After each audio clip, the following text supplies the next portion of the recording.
గత 5 సంవత్సరాలలో మొదటిసారిగా వడ్డీ రేట్లను తగ్గించారు. ఆర్బీఐ మానిటరీ పాలసీ మీటింగ్లో ఈ నిర్ణయం తీసుకున్నారు. రెపో రేట్ 6.25% తగ్గింది. 2025-26 సంవత్సరంలో జీడీపీ వృద్ధి రేటు అంచనా 6.7%గా ఉంది. ద్రవ్యోల్బణ అంచనా 4.2% ఉంది. 2025-26 సంవత్సరంపై ఆర్బీఐ అంచనాలు. ఏప్రిల్ టు జూన్ క్వార్టర్లో 6.7% జీడీపీ, 4.5% ద్రవ్యోల్బణం ఉండొచ్చని అంచనా వేశారు. జూలై టు సెప్టెంబర్ 7% జీడీపీ, 4% ద్రవ్యోల్బణం ఉండొచ్చని అంచనా. అక్టోబర్ టు డిసెంబర్ 6.5% జీడీపీ, 3.8% ద్రవ్యోల్బణం. జనవరి టు మార్చ్ 6.5% జీడీపీ, 4.2% ద్రవ్యోల్బణం ఉండొచ్చని అంచనా. అయితే ఓవరాల్గా చూసుకుంటే 2025-26 సంవత్సరం 6.7% జీడీపీ, 4.2% ద్రవ్యోల్బణం ఉండొచ్చని మానిటరీ పాలసీ అంచనా వేసింది.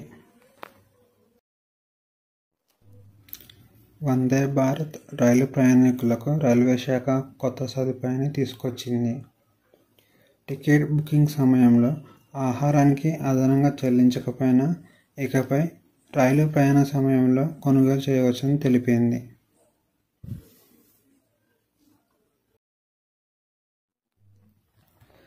ఇండియా ఈవీ ఛార్జింగ్ మార్కెట్ వృద్ధిని సాధిస్తుంది. ఛార్జింగ్ నెట్వర్క్ మరియు బ్యాటరీ మార్పిడి మోడల్స్పై దృష్టి సారించిన స్టార్టప్ కంపెనీలలో పెట్టుబడులు $450 మిలియన్ అధిగమించాయి. 2030 నాటికి ఇండియాలో 3.9 మిలియన్ ఛార్జింగ్ స్టేషన్లు కలిగి ఉండాలని లక్ష్యంగా పెట్టుకుంది. కొత్త వెహికల్ రిజిస్ట్రేషన్లో 30% ఎలక్ట్రిక్ వెహికల్స్ ఉండేలా చర్యలు తీసుకోనుంది. అంటే ఇది 80 మిలియన్ ఎలక్ట్రికల్ వెహికల్స్కి సమానం.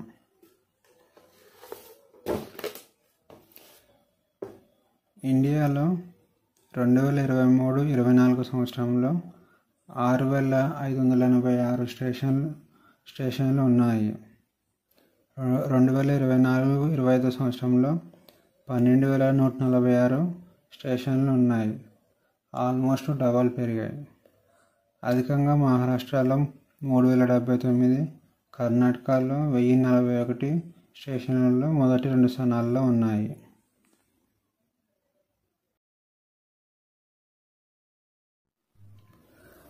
భోపాల్ మరియు ఇండోర్లలో బెగ్గింగ్ను నిషేధించింది.